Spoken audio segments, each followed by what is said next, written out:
Welcome to Penrose Learning, where we make understanding easy. You start by confirming compatibility. Check the bulb box or quick guide to ensure it uses Bluetooth, not Wi-Fi. Once confirmed, screw in and flip the light switch. Wait about 5 to 10 seconds for the bulb to finish its boot flashes, which means it's discoverable. Meanwhile, enable Bluetooth on your phone and keep your device close, within 3 to 5 meters. This proximity reduces pairing errors. If the bulb has a Bluetooth pairing button, be ready to press it when prompted to begin discovery. Next, open the official app provided with the bulb or use your phone's Bluetooth settings to scan for devices. The app usually guides discovery more reliably. Select the bulb's identifying name, often the model number, and accept any permission dialogues the app requests.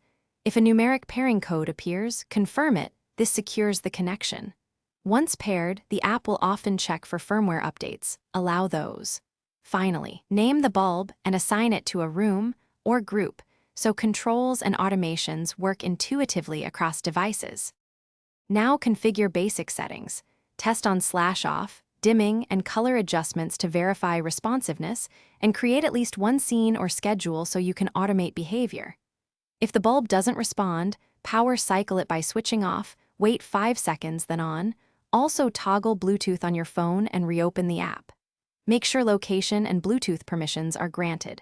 For persistent problems, perform a factory reset following the manufacturer's power cycling pattern, then repeat.